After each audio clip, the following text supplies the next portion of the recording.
ছিলেন খুবই আমূলধারী, সুন্নতে মুস্তাফার অনুসারী, আলিমে দিল খোদা ভীরু, কি যে শান-ও-মান আলা হযরতে। আলহামদুলিল্লাহি রাব্বিল আলামিন ওয়াসসালাতু ওয়াসসালামু আলা সাইয়্যিদিল মুরসালিন আম্মা বা'দু ফাআউযু বিল্লাহি মিনাশ শাইতানির রাজীম বিসমিল্লাহির রহমানির রহিম আসসালাতু ওয়াসসালামু আলাইকা ইয়া রাসূলুল্লাহ ওয়া আলা আলিকা ওয়া আসহাবিকা ইয়া হাবিবাল্লাহ আসসালাতু ওয়াসসালামু আলাইকা ইয়া নবিয়াল্লাহ ওয়া আলা আলিকা ওয়া আসহাবিকা ইয়া নূরাল্লাহ। আলা হযরত ট্রান্সমিশনে ইমামে আহলে সুন্নাত আলা হযরত আলী রহমতুর রহমান এর বিভিন্ন গুণাবলী নিয়ে আমরা আলোকপাত করছি। যারাই সঙ্গ দিচ্ছেন সকলকে জানাই অনুষ্ঠানে স্বাগত। ফরমানে মুস্তফা সাল্লাল্লাহু আলাইহি ওয়াসাল্লাম, নিয়াতুল মুমিনি খায়রুম মিন আমালিহি। মুসলমানের নিয়ত তার আমলের চেয়ে উত্তম। আমরাও নিয়ত করি আল্লাহ তার রাসূল সাল্লাল্লাহু আলাইহি ওয়াসাল্লামের সন্তুষ্টি অর্জন এবং সওয়াব অর্জনের নিয়তে শুরু থেকে শেষ পর্যন্ত অনুষ্ঠান দেখব ইনশাআল্লাহ। শিক্ষণীয় বিষয়বস্তুগুলো নিজে শিখবনের নিকট পৌঁছিয়ে সওয়াবের ভাগিদার হব। যেহেতু আল্লাহ ওয়ালাদের আলোচনার আল্লাহ পাকের রহমত নাজিলের মাধ্যম, আল্লাহ পাকের রহমত পাওয়ার লক্ষ্যে আমরা এই মহান বুজুর্গের আলোচনা করব এবং শুনবো ইনশাআল্লাহ আযজা ওয়া জাল। যখনই দরুদ শরীফের ফজিলত বলা হবে, সল্লু আলাল হাবিব বলা হবে, তখন যে কোনো একটি দুরূদ শরীফ আমরা পাঠ করব, কেননা দুরুদে পাকের অগণিত ফজিলাত এবং বারাকাত রয়েছে। আল কাউলুল বাদি এর 254 নং পৃষ্ঠার মধ্যে একটি ঘটনা উল্লেখ রয়েছে যে হযরত সৈয়দনা শায়েখ আহমদ বিন মনসুর রহমতুল্লাহি তাআলা আলাইহিকে ইন্তেকালের পর কেউ স্বপ্নে দেখলেন তিনি জান্নাতি লেবাস পরিধান করে মণি মুক্তার মুকুট মাথায় দিয়ে সিরাজ শহরের জামে মসজিদের মিহরাবে দাঁড়িয়ে আছেন। তো স্বপ্নে তাকে জিজ্ঞাসা করলেন, মা ফাআলাল্লাহু বিকা, আল্লাহ তাআলা আপনার সাথে কিরূপ আচরণ করেছেন? তিনি বললেন, আল্লাহ তাআলা আমাকে ক্ষমা করে দিয়েছেন, তিনি আমাকে সম্মানজনক স্থান দিয়েছেন এবং আমার মাথায় মণিমুক্তার মুকুট পরিয়ে আমাকে জান্নাতে প্রবেশ করিয়েছেন। স্বপ্নে আবার তাকে জিজ্ঞাসা করা হলো, কি কারণে আল্লাহ তাআলা আপনাকে এত সম্মানিত করেছে? তিনি জবাব দিলেন, আলহামদুলিল্লাহি আযজা ওয়া জাল, জীবদ্দশায় আমি প্রিয় নবী মুহাম্মদ আরবি হুজুরপুর নূর সাল্লাল্লাহু তাআলা আলাইহি ওয়া আলিহি ওয়াসাল্লামের উপর অধিক হারে দরুদ ও সালাম পাঠ করতাম। এ আমলই পরকালে আমার কাজে এসেছে। সাল্লু আলাল হাবিব সাল্লাল্লাহু তাআলা আলা মুহাম্মদ সাল্লাল্লাহু আলাইহি ওয়াসাল্লাম। দর্শক শ্রোতা, আলা হযরত আলাইহি রহমতুর রহমান এর অসংখ্য গুণাবলী রয়েছে, যার মধ্য থেকে আমরা ধারাবাহিকভাবে কিছু গুণাবলী নিয়ে আলোচনা করেছি। আজকেরও একটি গুণাবলী নিয়ে আলোচনা করব যা আলা হযরতের মধ্যে ছিল। জীবদ্দশায় এর প্রতিফলন আমরা কিতাবের মধ্যে দেখতে পাই, হায়াতে আলা হযরত কিতাবের মধ্যে পাওয়া যায়, ওনার জীবনীর মধ্যে পাওয়া যায়, আর তা হচ্ছে বিনয় এবং নম্রতা। ইমামে আহলে সুন্নাত মুজাদ্দিদ দ্বীন ও মিল্লাত পরওয়ান শাম ইসালাত ইমাম আহমদ রাজা খান রহমতুল্লাহি তাআলা আলাইহি, তিনি এতটাই বিনয়ী ছিলেন, এতটাই নম্র ছিলেন যা ধারণার বাহিরে। উনি নিজের নামের আগে কখনো মুফতি, মুহাদ্দিস ইত্যাদি কোনো লকব ব্যবহার করতেন না। তিনি যখন ফতোয়া লিখতেন, কিতাব লিখতেন, তো তার নিচে ওনার নাম ইউজ করতেন আব্দে মুস্তফা ফকির আহমদ রাজা খান, এভাবে করে লিখতেন। নিজেকে ফকির সম্বোধন করতেন, আব্দে মুস্তফা সম্বোধন করতেন। এতই তিনি বিনয়ী ছিলেন যে দেখা যায় না এখনকার সময়ে নিজের নামের আগে অনেক নাম ব্যবহার করা, অনেক লকব ব্যবহার করা হয়। উনি তো এত বড় মাপের একজন আলিমে দ্বীন ছিলেন, মুফতি ছিলেন, ওনাকে মুস্তাহিদ ফিল মাসাইল বলা হয়, সানিয়ে ইমামে আজম বলা হয়।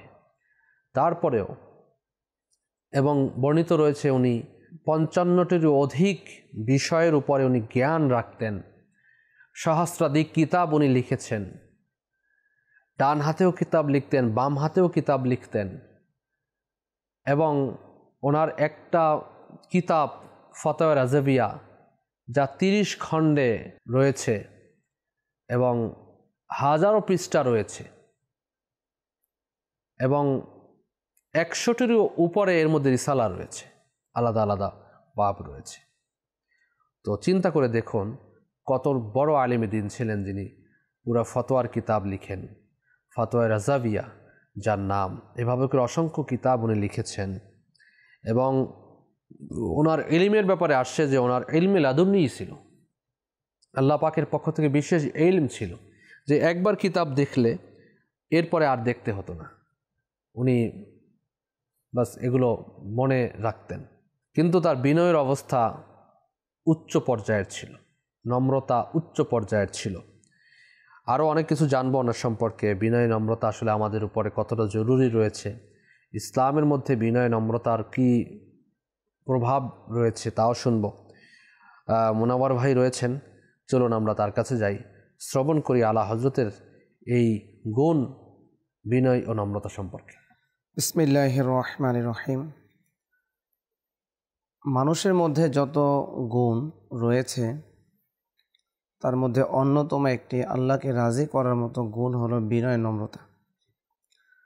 মানুষের মনুষ্যত্ব প্রকাশ করার ক্ষেত্রে যেই গুণটি বেশি প্রয়োজন হয়, মুসলমান যুগে যুগে অনেক কিছু অর্জন করেছে, এর পিছনে তাদের অন্যান্য গুণাবলীর মধ্যে বিনয় নম্রতা এটা অনেক বেশি পাওয়া গিয়েছিল আল্লাহর ওলিদের মধ্যে, সাহাবায়ে কেরামদের মধ্যে, আম্বিয়া আলাইহিমুসসালামদের মধ্যে। প্রিয় নবী সাল্লাল্লাহু আলাইহি ওয়াসাল্লামের বিনয় নম্রতা, সাহাবায়ে কেরামদের বিনয় নম্রতা কিতাবাদের মধ্যে ভুরি ভুরি রয়েছে। তাদেরই সেই ফাইজান আলা হযরত রহমতুল্লাহ তাআলা আলাইহি,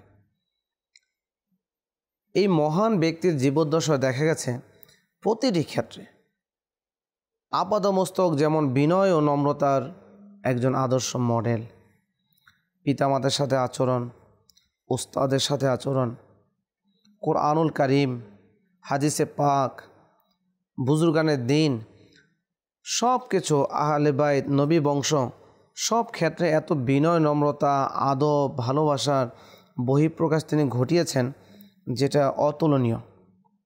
আর কেনই করবেন না? পবিত্র কোরআনুল কারীমের মধ্যে বিনয় নম্রতার যে দিকগুলো রয়েছে, কথা কেমন হবে, কথার মধ্যে কিভাবে নম্রতা আসবে, চলার মধ্যে, কাজে কর্মের মধ্যে, এই বিষয়ে কোরআনুল কারীমের মধ্যে বিভিন্ন জায়গায় আয়াতে কারিমা আছে। আমরা জানি কোরআনুল কারীমের মধ্যে একটা সূরাই আছে, সূরা লোকমান। এই সূরার মধ্যে হযরত লোকমান হাকিম তিনি তার সন্তানকে যে নসিহত করেছেন, এগুলো আল্লাহ পাক পবিত্র কোরআনুল কারীমের মধ্যেও উঠিয়ে দিয়েছেন এবং সেগুলো আয়াতে কারিমে হয়েছে এবং কিয়ামত পর্যন্ত মুসলমানের জন্য হেদায়েতের সে আলোকবর্তিকা হিসেবে কাজ করবে। সূরা লোকমানের 18-19 নম্বর আয়াতের মধ্যে আল্লাহ পাক ইরশাদ করেন, যার অনুবাদ কিছুটা এমন: আর তুমি মানুষের দিক থেকে তোমার মুখ ফিরিয়ে নিও না, আর জমিনে দম্ভ ভরে চলাফেরা করো না। নিশ্চয়ই আল্লাহ কোনো দাম্ভিক অহংকারীকে পছন্দ করেন না।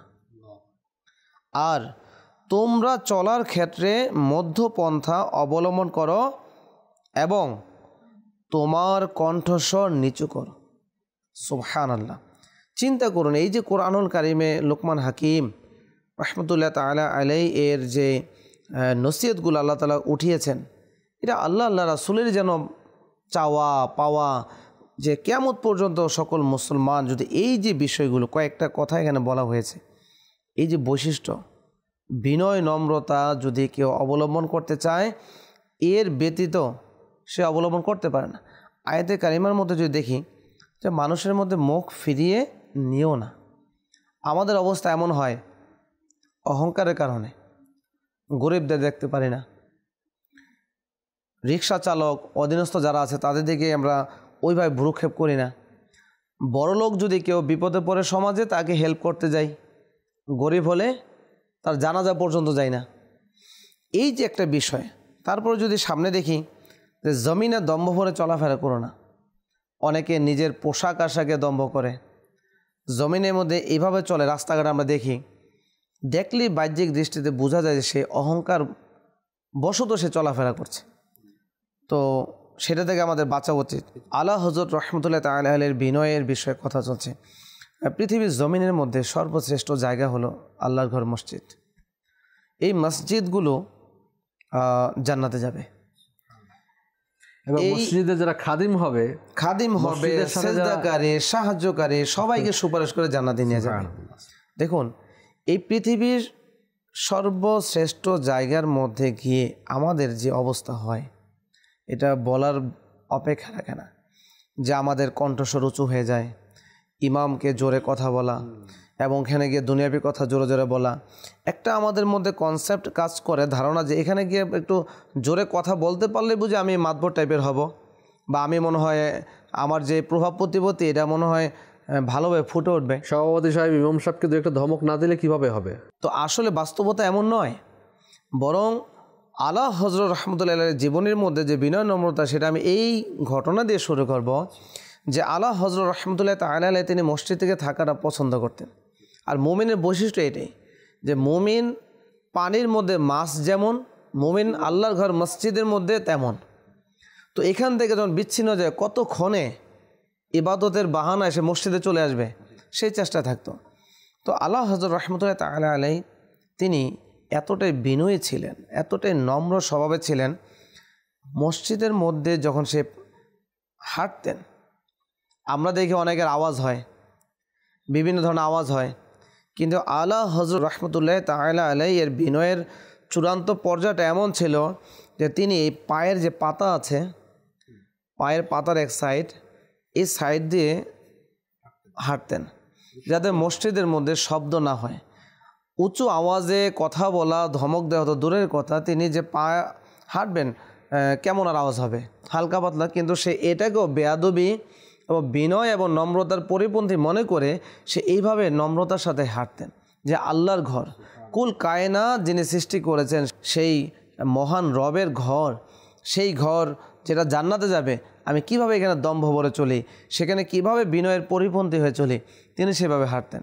আজকে আমরা যারা হাঁটি, একটু আমরা প্রিয় দর্শক খেয়াল করি, যে আমরা খেয়াল করবেন যে বাস্তবতা এটাই, আমরা দুনিয়াবি কোনো ব্যক্তি, পুলিশ অফিসার বলেন, ডিসি বলেন, বিভিন্ন দুনিয়াবি কোনো ব্যক্তিত্বের সামনে গেলে আমরা পূর্ব থেকে মোবাইল সাইলেন্ট, তারপরে পোশাক আশাকের ঢং ঠিক আছে কিনা, সব কিছু দেখি। কিন্তু দুর্ভাগ্যবশত আমরা যখনই কুল কায়নাতের মালিক এর ঘরে যাচ্ছি, দুই বন্ধু কথা বলতে বলতে গেলে দোয়া পড়া ভুলে যাই, সেই টপিক নিয়ে, এটাকে দুনিয়াবি কথা না দিনই কথা আমরা ভুলে যাই, সেই কথা নিয়ে আমরা মসজিদে প্রবেশ করি। আচ্ছা, প্রবেশ করার পরে মসজিদে কিভাবে হাঁটাচলা করছি, মসজিদের মধ্যে যে আল্লাহর ঘরে আসলাম, টোটালি একটা বিচ্ছিন্ন জায়গা, পৃথিবীর নিকৃষ্ট জায়গা, বাজার থেকে হেঁটে হেঁটে আসলাম, বাজারে কি ময়লা আদৌ আমার পোশাক আছে কিনা, পায়ে আছে কিনা দেখার সুযোগ নেই। সর্বনিকৃষ্ট জায়গা থেকে আমি সর্ব উৎকৃষ্ট জায়গার মধ্যে পদার্পণ করছি, সেদিকে আমার কোনো খেয়াল নেই। দোয়া পড়া, সুন্নতের উপর আমল করা ভুলে গিয়েছি। তো প্রিয় দর্শক, আমাদের এগুলো খেয়াল রাখতে হবে। আলা হযরত রহমতুল্লাহ তাআলা আলাইহি তিনি যদি এইভাবে নরম স্বভাবের হয়ে মসজিদের আদব বজায় রেখে, এবং তিনি যখন বের হতেন উল্টা পায়ে আদব সহকারে বের হতেন।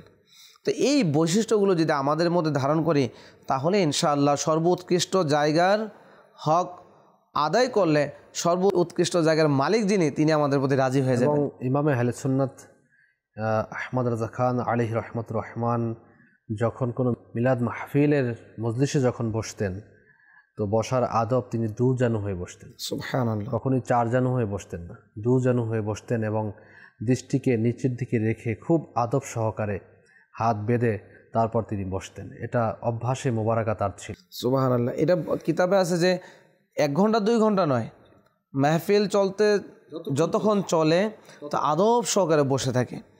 তো কোরআন হাদিসের মাহফিল, নবীর যেখানে প্রশংসা হয়, আল্লাহ পাকের প্রশংসা হয়, সেই মাহফিলটা কতটা গুরুত্বপূর্ণ। এই মাহফিলগুলো কিতাবে বর্ণিত আছে যে আপনি যদি জাকাত দেন, জাকাতের নিয়ত করে নিতে হবে। আপনি নামাজ পড়লে নামাজের নিয়ত করতে হবে। আপনি অনেক কাজ যেগুলো নিয়তের সাথে সম্পৃক্ত, ইসলামের মধ্যে অনেক বিষয়ের মধ্যে নিয়ত ফরজ। কিতাবে বর্ণিত আছে শুধু একটা মেহফিল, জিকিরের মেহফিল, আল্লাহ তাআলার কোরআন হাদিসে আলোচনার মেহফিলের মধ্যে এটা এমন একটা মেহফিল, এখানে যদি কেউ নিয়ত ছাড়াও বসে যায়, যদি আল্লাহ কাউকে তার ইবাদতকে কবুল করে, সুবহানাল্লাহকে কবুল করে, দুরূদ পাককে কবুল করে, তার উসুলে পুরো মেহফিলবাসীকে মাফ করে দিবেন। তো এই যে একটা বিষয়, আপনি নিয়ত করেন বা না করেন, গোসল যদি করেন আপনার গোসলের হক আদায় হয়ে যাবে। বলেন যে আমি তো ফরজ গোসলের নিয়ত করি নাই, তো এই আমাদের মাসালা এটাই যে যদি নিয়ত নাও করেন, ফরজ গোসলের যেই হক সেটা যে আদায় হয়ে যায়, গোসল আপনার হয়ে যাবে। ঠিক তেমন এই যে জান্নাতের বাগান, এগুলোকে বলা হয়েছে, আপনার প্রবেশ করবেন, জান্নাতের বাগানে প্রবেশ করে গেলেন। তো এইভাবে দেখা যায় আমাদের এই বিষয়গুলোকে প্রাধান্য দেওয়া দরকার।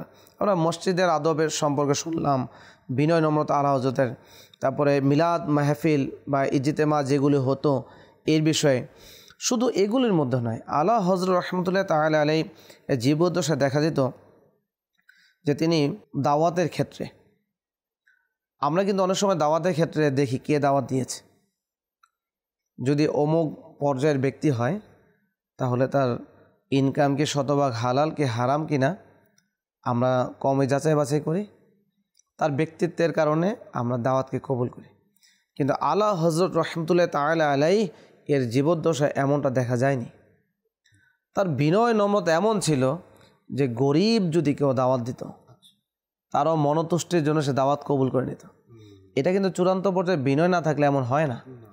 একবার এক ঘটনা, ছোট এক বাচ্চা সে আলা হযরত রহমতুল্লাহ তাআলা আলাইহিকে এসে বলল যে হুজুর আমাদের ঘরে দাওয়াত। তো আলা হযরত রহমতুল্লাহ তাআলা আলাইহি তাকে শফকাত মোহাব্বত ভালোবাসা দিয়ে বলল যে কি খাওয়াবে। তো বলল তার পোশাকের মধ্যে কিছু ডাল চাল এই জাতীয় কিছু দ্রব্যাদি ছিল, যেটা নেহায়েত গরিব ঘরের নিত্যদিনের খাবার, যেটাকে আমরা বলতে পারি। তো আলা হযরত রহমতুল্লাহ তাআলা আলাইহি বলল যে পাশে আরেকজন সাহেব ছিল, বলে আমি আর সে আসবো। তো তাকে বলল যে ঘরের ঠিকানা জেনে নাও।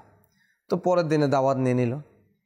তো বাচ্চা অনেক খুশি হয়ে গেল যে জামানার মুজাদ্দিদ, যার ঢঙ্কা, যার কাছে বড় বড় দেশের যারা প্রধান তারা দেখা করতে আসে, তা আলা হযরত যাদেরকে অনেক সময় দিতে পারে না, আর বাচ্চার দাওয়াতে সে দাওয়াত কবুল করে নিল। তো এই ঘটনা যেমন প্রিয় নবী সাল্লাল্লাহু আলাইহি সাল্লামের জীবদ্দশায় অনেক এমন ঘটনা আছে, ছোট ছোট বাচ্চারা দাওয়াত দিত, কিছু বলতো, আল্লাহ নবী সাল্লাল্লাহু আলাইহি সাল্লাম সেটা কবুল করে নিত। রাস্তার মধ্যে এতিমকে দেখতো, আল্লাহ নবী ঘরে এনে তাদেরকে আপ্যায়ন করতো। তো এই যে বিষয়, এটা আল্লাহ নবী সাল্লাল্লাহু আলাইহি সাল্লামের সেই সুন্নাতে মোবারকার ঝলকি। তা আলা হযরত রহমতুল্লাহ তাআলা আলাইহি পরের দিন ওই ব্যক্তিকে বলল চলো, যে তার সাথে ছিল, কোথায়, বলো দাওয়াত দিয়েছে ওখানে। তো দেখেন কতটা খেয়াল করে দাওয়াত। আচ্ছা, তাকে জিজ্ঞাসা করা হলো ঘরের ঠিকানা জানা আছে কিনা, তো বললো জি জানা আছে। তারপর তারা দাওয়াতে অংশগ্রহণ করলো। এইভাবে ওই বাচ্চা ছেলেটার দিল জয়ী করলো, তার অন্তরকে খুশি করলো। আর এটা যদি চূড়ান্ত পর্যায়ের বিনয় না হয় তাহলে কোনটা হবে? কিন্তু আজকে কি আমরা এটা করি? আমরা যদি গরিব কেউ দাওয়াত দেয়, তো আমার টাইম নেই, আমার কোনো কাজ আছে, অন্য কোনো, ঠিক আছে, ব্যস্ততা দেখিয়ে বাহানা দেখিয়ে দেওয়া হয়। আর বড়লোক যদি হয় তাহলে সব কিছু ছেড়ে দিয়ে চলে এসেছি। এমন হওয়া উচিত না। আপনার জন্য সবকিছু ক্যান্সেল হয়ে যাবে, কোনো টেনশন নিয়েন না।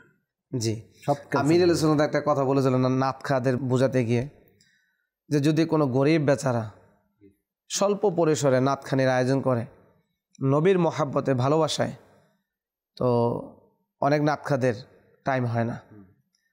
আর যদি বড়লোক ধনী সে দাওয়াত করে, তো সকল কিছু ক্যান্সেল করে তার দাওয়াতে অংশগ্রহণ করার জন্য চলে যায়। আমির আলাইহিস সালাম বুঝিয়েছেন যে আসলে বিনয় নম্রতা ইশকে রাসূল এটা কিন্তু গরিব ধনীর জন্য না, সবার ক্ষেত্রে একই পন্থা অবলম্বন করা। কিন্তু আল্লাহ নবী সাল্লাল্লাহু আলাইহি সাল্লাম, আল্লাহ পাক কোন কাজটার মধ্যে বেশি খুশি? ধনীর অন্তর জয় করতে তো পারে তো অনেকেই, হ্যাঁ, মন জয় করতে পারে, কিন্তু গরিবের মনতুষ্টি এটা কয়জনের নসিব হয়? তো এই দিকে খেয়াল রাখা। তারপরে আলা হযরত রহমতুল্লাহ তাআলা আলাইহি জীবদ্দশায় তো অনেক ঘটনা রয়েছে, সময়ে তো সংক্ষেপ, যে আজকে যার কিতাব পড়ে, যার সংস্পর্শে এসে হাজার হাজার আলিম তৈরি হয়েছে। আলা হযরত রহমতুল্লাহ তাআলা আলাইহি তিনিও দেখে দেখে বয়ান করতেন। তো এটা যেটা আমির আহলে সুন্নাহ আজকে দাওয়াত ইসলামের 41 বছর প্রতিষ্ঠা বার্ষিকী হলো, দাওয়াত ইসলামী দিবস পালিত হলো, তিনি সারা দুনিয়ার মধ্যে আজকে সুন্নাতের ঢঙ্কা বাজিয়ে দিয়েছেন। দ্বীনের কাজের প্রচার প্রসারে কতটা অগ্রণী ভূমিকা পালন করেছেন। তিনি আজও মানুষের সামনে দেখে দেখে বয়ান করেন।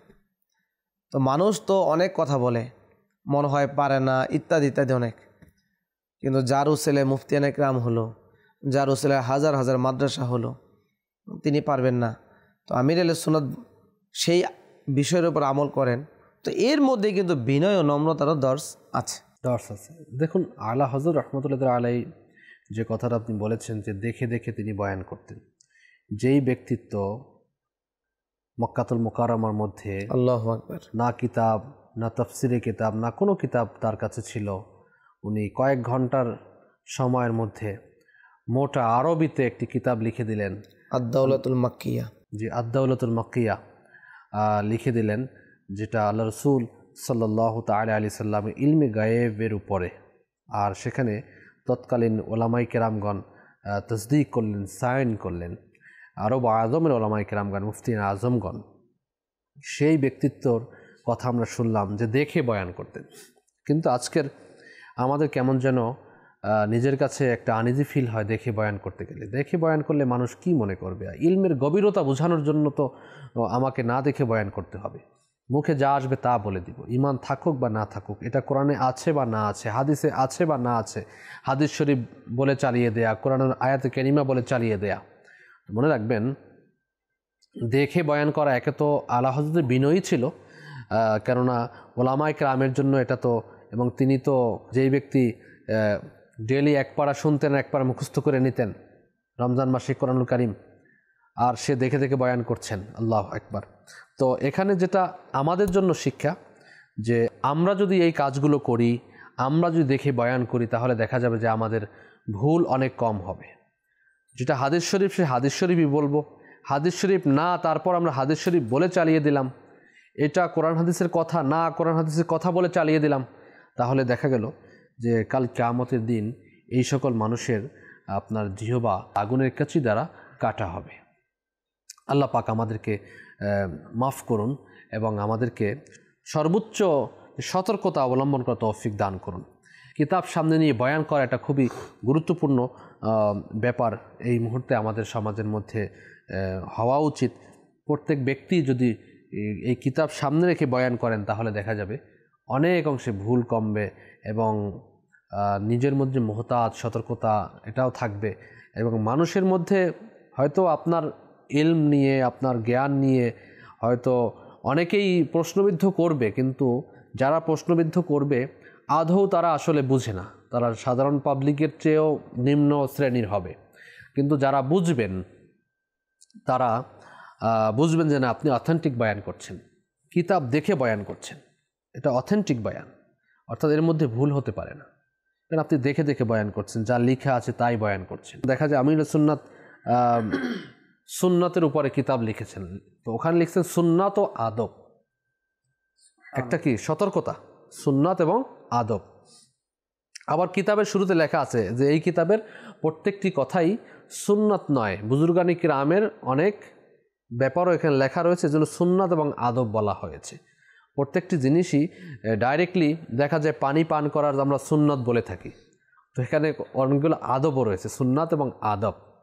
তো এই জিনিসগুলো এতটা সতর্কতা এবং বিনয় ভাব নিয়ে আপনার কিতাবের মধ্যে লেখা এবং হাদিস শরীফ বয়ান করা, এবং এভাবে বয়ান করা যে হাদিস শরীফের সারমর্ম আরজ করছি আমি, কোরআনুল কারীমের তর্জমা কিছুটা এরকমের, এভাবে নিজের সতর্কতা অবলম্বন করে যখন আপনি বয়ান করবেন, এই বিনয় অবলম্বন করে বয়ান করবেন, তখন দেখা যাবে যে ইবাদতের মধ্যে, রিয়াজতের মধ্যে, আপনার ইলমের মধ্যে দেখবেন বারাকাত হবে। আবার দেখা যায়, অনেক সময় দেখা যায় এরকমও পাওয়া যায় যে আপনার মধ্যে যে আপনি কথা এটা বলছেন, আবার এটাকে রুজু করার ব্যাপারটা, যেটা মাসাইল বললেন ভুল হয়ে গেছে, ভুল হতেই পারে, কিন্তু পরবর্তীতে এটাকে রুজু করা, অর্থাৎ নিজের ভুল স্বীকার করা, এটা কিন্তু আমাদের সমাজের মধ্যে এখন অনেক অংশে কমে গেছে। সংশোধন করিয়ে নেওয়া, এটা তো এখন দেখা যায় আমিরুল সুন্নাত মাদানী মুযাকারার মধ্যে প্রায় সময় বিভিন্ন বিষয়ে বলে থাকে যে এটা এভাবে এডিট করে এভাবে জানিয়ে দেওয়া, সারা দুনিয়াবাসীর সামনে বিনয় কত। আর এটা কিন্তু রুজু করা, যেটা বলা হয় আত্মসমর্পণ, নিজের ভুল স্বীকার করা, এটা চূড়ান্ত পর্যায়ে বিনয় না থাকলে হয় না।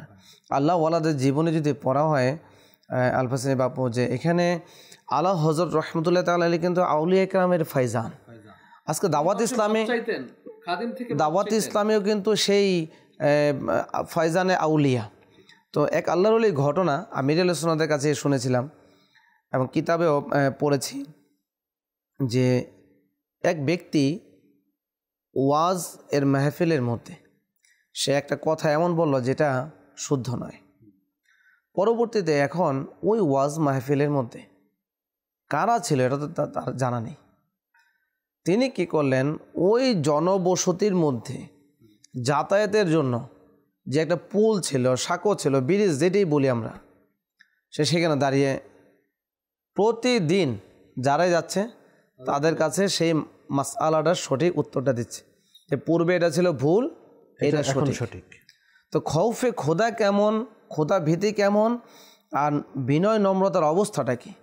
বলে দিয়েছি তো বলে দিয়েছি না, এই বলে দিয়েছি, কাল কিয়ামতের দিনের হিসাব দিতে হবে। তো এই নির্ধারিত সময় পর্যন্ত সেই বুজুর্গ সেই বিনয়, খৌফে খোদা এগুলো নিয়ে সেই মাসআলার সঠিক বর্ণনা সে দিতেই রইলেন। আলা হযরত রহমতুল্লাহ তাআলা আলাইহি এর আরেকটি মহান বিনয় ও নম্রতার বহিঃপ্রকাশ হলো যে তিনি তার, আমরা বুজুর্গানের দিনের হাত চুমু দেই, কদম বচি করা হয়, এগুলো উত্তম একটি কাজ, তাদের শুভ দৃষ্টি পাওয়া যায়, তাদের দোয়া পাওয়া যায়, আল্লাহ রাসূলকে খুশি করা যায়। কিন্তু আলা হযরত রহমতুল্লাহ তাআলা আলাইহি এত মহান ব্যক্তিত্ব হওয়ার পরও তিনি কদম বচি এই কাজগুলিকে পছন্দ করতেন না নিজের জন্য। জি, নিজের জন্য পছন্দ করতেন। তিনি বলতেন যে এগুলো নফস, অনেক কঠোর হয়ে যায়, অন্তরের মধ্যে অনেক কঠোরতা বা অহংকার একটা ভাব সৃষ্টি হওয়ার জন্য এগুলি মানে এই ধরনের কাজে হয়ে যায়। অনেকে হাত স্বেচ্ছায় দিয়ে দেয় চুমু দেওয়ার জন্য এইভাবে। তো আলা হযরত রহমতুল্লাহ তাআলা আলাইহি তিনি বলেন, প্রথমত আমি এগুলো পছন্দ করি না, কিন্তু আরও দুইটা ক্ষেত্রে, দুইটা টাইমের মধ্যে আরও বেশি অপছন্দনীয়, মানে খুব যেটাকে বলে আমরা আনইজি ফিল করা, সেটা হলো এক ওজিফা পাঠ করার সময়। যে অনেকে ওজিফা পাঠ করার সময় কদম বচি করে, হাত চুমু দেয় ইত্যাদি, তো এগুলো আলা হযরত রহমতুল্লাহ তাআলার কাছে অপছন্দনীয়। আরেকটা হলো যে কখনো বসে আছে তো সেই সময়ের মধ্যে অন্যমনস্ক হয়ে অনেকে এই কাজগুলি করে, অথচ এই কাজগুলো বুজুর্গানের দিন এর জন্য করতে হবে আল্লাহ রাসূলের সন্তুষ্টির জন্য, বিনয় নম্রতা সহকারে, উত্তম পদ্ধতিতে। কিন্তু অনেকে গাফলত, উদাসীনতার সাথে এগুলি করে। তো যাই হোক, তো এটাও ছিল একটা চূড়ান্ত বিনয় ও নম্রতার বহিঃপ্রকাশ, যে নিজের হাত কেউ চুমু দেবে এটা অপছন্দ করা, আর নিজের কদম কেউ চুমু দিবে, কদম বুচি করবে, এটা অপছন্দ করা। তো আমাদের এই থেকে শিক্ষা নিয়ে আমাদের জীবনটাকে এভাবে পরিচালনা করা উচিত। মাশাআল্লাহ, আল্লাহ পাক আমাদেরকেও বিনয়ী নিজের মধ্যে নিয়ে আসার তৌফিক দান করুন, যেভাবে আউলিয়া কামিলিনগণ এবং আমরা আজকের মুজাদ্দিদে দ্বীন ও মিল্লাত পরওয়ান শাম রিসালাত ইমাম আহমদ রাজা খান আলাইহি রহমতুর রহমান এর বিনয়ীর উৎকর্ষতা আমরা শ্রবণ করলাম। কেমন বিনয়ী ছিলেন তিনি তা শ্রবণ করলাম, কিছুটা ঝলক শ্রবণ করলাম। আরও অনেক ব্যাপার রয়েছে যা আলোচনার ছিল, কিন্তু যেহেতু সময়ের একটা ফিক্সড টাইম আমাদেরকে বেঁধে দেওয়া হয়, এর মধ্যেই শেষ করতে হবে, সেজন্য অনেক কিছু বলার থাকলেও বলতে পারছি না এই মুহূর্তে। তো সেজন্য আজকের অনুষ্ঠানের মেসেজ এটাই বলা হয়েছে যে কেউ যদি আল্লাহ পাকের সন্তুষ্টির লক্ষ্যে আল্লাহ পাকের জন্য নিজেকে নম্র এবং বিনয়ী রাখে, তাহলে আল্লাহ পাক তাকে মাগফিরাত দান করবেন, আল্লাহ পাক তাকে সুমহান মর্যাদা দান করবেন। আল্লাহ পাক আমাদেরকে সেই তৌফিক দান করুন। অহংকার থেকে আমরা বাঁচি, আল্লাহ পাক আমাদেরকে তৌফিক দিক, আমিন। বিজাহি খাতামিন নবিয়্যিন সাল্লাল্লাহু আলাইহি ওয়াসাল্লাম। আজ এ পর্যন্তই। আগামী পর্বে আমরা আলা হযরত আলাইহি রহমতুর রহমানের অন্য কোনো অসাব গুণাবলী নিয়ে আলোচনা করবো ইনশাআল্লাহ তাআলা। সাথেই থাকুন, দেখতে থাকুন মাদানী চ্যানেল বাংলা। সাল্লু আলাল হাবিব সাল্লাল্লাহু তাআলা আলা মুহাম্মদ সাল্লাল্লাহু আলাইহি ওয়া আলিহি ওয়াসাল্লাম। তিনি ছিলেন খুবই আমলধারী, সুন্নতে মুস্তাফার অনুসারী, আলিমে দিল খোদা ভীরু, কি যে শানো মান আলা হযরতে